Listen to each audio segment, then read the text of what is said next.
Hello and welcome to the first model review of 2017. This model in front of you here is the Bachmann Class 40, and it was bought with the Christmas money that I got from friends and family. The model number is 32484 and it's a current release from Bachmann, and the number of the loco is 40159.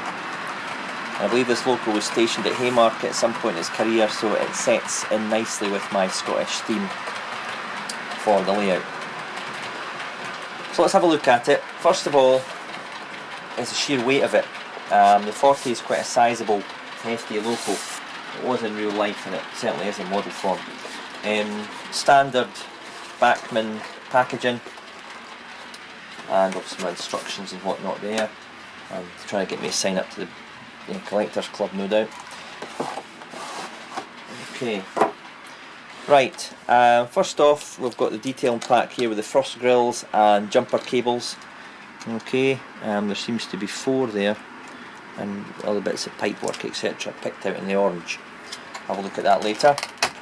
Open the clamshell container, take the model out, get rid of that.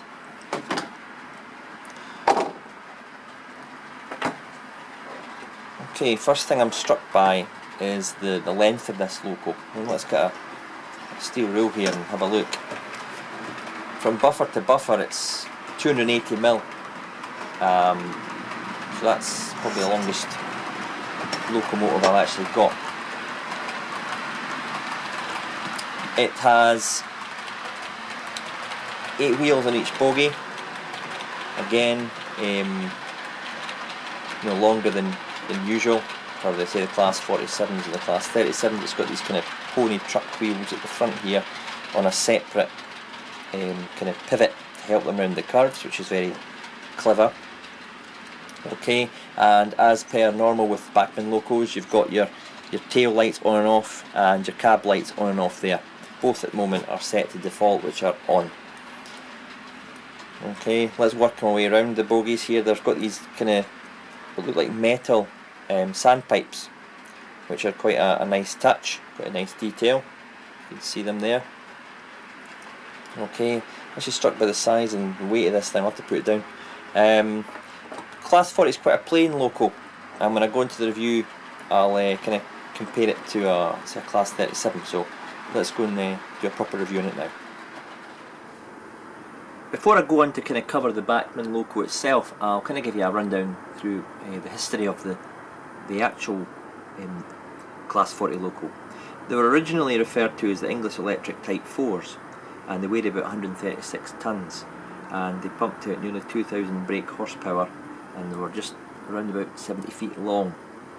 They were nicknamed by enthusiasts as whistlers because of the high pitch sound they make when idling, and they were into service in 1958, I think it was March 1958, and it's quite a big behemoth of a loco, and it sat on 2 sets of 4 axles, and 8 of the axles, 3 and 3, they provide drive, and the 2 at each end, the pony axle, the pony trucks if you like, they are there for weight distribution and support. Okay, so they don't provide any power, but that's where it gets its one co-one arrangement from. The first one, as I say, entered service in 58, and by 1962 they were all delivered, most of them being built at the Vulcan foundry. It was designed predominantly as an express locomotive with a top speed of 90 miles an hour on the East Coast services. However, when the Deltics came along, they were kind of pushed aside a wee bit, and the 40s suffered some reliability issues as well in their early days. So they were kind of pushed aside on more than one occasion during their careers, and they ended up doing quite a bit of freight work as well, and notoriously they were the loco that was stopped in the Great Train Robbery in 1963. I think that was D326, so it's got a place in history, possibly for the wrong reasons, but it was a train involved in the Great Train Robbery. Most of them made their way to BR Blue throughout their careers at liveries, but they were all turned out in BR Green to start with, and there was many variations, especially around the nose. Some were made with gangway doors over the front here, and they had 2 marker boxes each side of that door, and this was envisaged if you were joining 2 locos together, the drivers could move them from one to the other, but in practice it just made the cab of the loco at front very drafty, and it wasn't really used, so when it went in for overhauls they just plated them over. Some ended up, or some had the 4-digit head code box in the middle there, and as that went out of use, they were just kind of covered over with black with 2 holes in them so the light can come out, and that obviously is where your domino head code comes from. It is very similar in appearance to the Class 37. If I bring my 37 kind of back in here, you can kind of see the similarities in the nose. Locos around about that time, this was clearly the fashion in design with the nose. I think it came from kind of the American theme, but there are similarities in the 2 classes, okay, in appearance. Okay, that's the kind of rundown history of the actual loco. Let's go and have a look at the actual Bachmann model.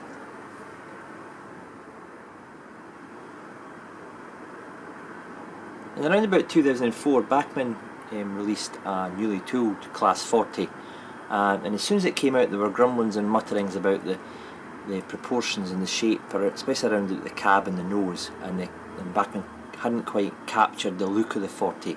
And one of the big criticisms was there was too big a gap here between the wheels at the front under the cab, and it just didn't look right. So in 2012, around about then, they had another go at retooling it, and this is the retooled version that's in front of us here. Straight off, they have made a big improvement regarding the gap between the bogie and the body. Remember, this is a long bogie, and it's got to go around tighter curves than the real thing ever did. So there's got to be a bit of artistic license in the actual shape of the design, in order for it to navigate tighter curves. So in that respect, big improvement. Another good thing about this model is that the pipework etc. comes fitted, and it still allows movement with the tension lock. Sometimes, like the Class 40, in that if you want all the detail on the pipes in the front, you've got to remove the tension lock coupler. This Class 40 you don't, so that's a great improvement over the other Bachmann products. I don't know why it is they've managed to do it with the 40, but let's hope they can improve the designs on their other models in time. All the grab rails etc. are fitted on the nose, which is good. For a time there you went through a period, especially with the Deltex, you had to fit it yourself. It was a right pain, especially if you're fiddle little bits with glue, and you can make a right mess of a model with super glue. But they're all fitted for you, so that's another great thing. The 40 is quite a plain loco as well. There's not too many bits and pieces. There's no cab aerials and horns on the roof and bits that can be snapped off. So it is quite an easy loco to handle. The windows along the side there are picked out with black frames, which is a nice little touch, and they're quite neatly done. And it's a single fan, which is picked out in red. Obviously, if you're going to weather this loco, that would be the first thing that would get toned down, especially with the amount of grime that was on the roof of these things. The nose of the new one's been captured very well in comparison to previous attempts, and it's got all the detail, even the access hatches there with the hinges, and the windscreen wipers on the outer windows and not the middle one. I think they've improved the look of the windows as well. It didn't quite capture the 40 in the previous effort, but this, to me anyway, looking at pictures and whatnot, it certainly looks a lot better. The BR Blue is picked out superbly by Bachmann. The quality of finish is actually flawless. Sometimes you get locos, and it's quite a simple livery to do, but sometimes you get locos that just, there's a wee bit of hazing around the edge of the paint and whatnot. This is sharp, albeit predominantly blue with yellow nose, so to make it go wrong would be quite a disaster, to be honest. And the wee fine wire handrails very neatly applied, no sign of glue or spillage. Even the little door has got a silver handle picked out. So I'm really impressed with the application of the livery, and the data panels are sharp, the number and little badge there. It stuck on, it's not just printed on, it's actually fitted on.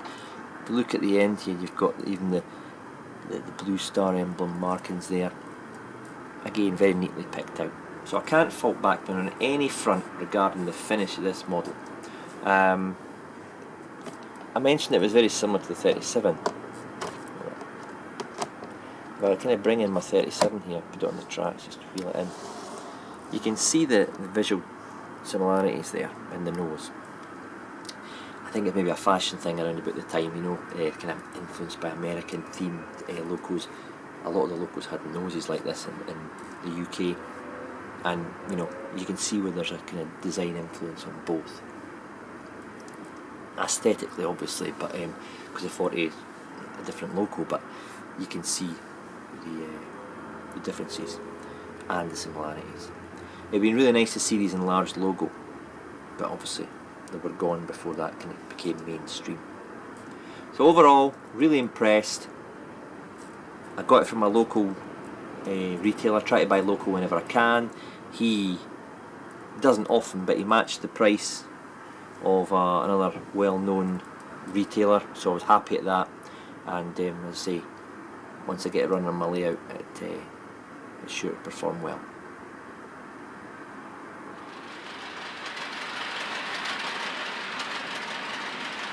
Fitting a decoder to these locos is quite easy. The Class 40 from Bachmann has 8 screws to hold the chassis and the body together. It's worth taking a minute or two to kind of familiarise yourself with these instructions before you start getting about your loco. So I've removed the 8 screws. I've just used a small crosshead screwdriver there, and the body for the Class 40 is quite straightforward. It just slides off. There's no wires, there's no clips like the Class 47, which is a bit of a nightmare to take off. So I'll just put the body out of the way just now. What you'll have here is a kind of block chassis, and on top you can see the blanking chip or the blanking plate. There is allocation here for a speaker. This is covered quite comprehensively with the parts list as well. It shows you where the speaker would go, etc., and connect to the roof of the body. It's quite a clean design. Obviously it's been retooled very recently, so obviously we've picked up the latest thinking from Bachmann here. There's no a lot of wires, as is the case with the 47 and the 37. These are new models as well, the 47 and 37, but this is obviously a cleaner layout as technology improves. So to take off the blanking plate, just ease it off. Try and don't use any tools for this if you can get away with it. Just ease it off. Okay, watch don't bend the pins, and you'll see, well, you'll not be able to see, but there's one empty hole there without a pin in it, and that matches up with the blanking plate. The decoder I'm using is a 36554. It's a 3-function 21-pin Bachmann decoder. It actually came out of the ScotRail 47 that I sound fitted. It was working fine, does what I needed to do. So this is the chip that I'm going to pop in here. I think they've updated these chips to have 4 functions, but you know, for the purpose of what I'm needing. And again, you'll see when you look at one of your chips, there's in the top left hand corner here, there is a kind of blank hole. It doesn't go all the way through, so obviously you can relate that to the way the pins on the circuit board. And gently press into place, just so the pins are just proud of the chip there, so they've come all the way through, and that's it. As simple as that. Now what I tend to do is I tend to run the loco on the layout without the body on, just to obviously check that it's okay, especially if the body's a pain in the bum to get off in the first place.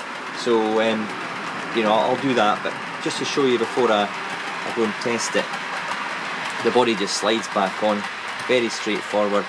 Okay, line it up with 2 hands for this. There we go. Okay, and you just pop the screws back in the holes, tighten it up, and it's ready to go.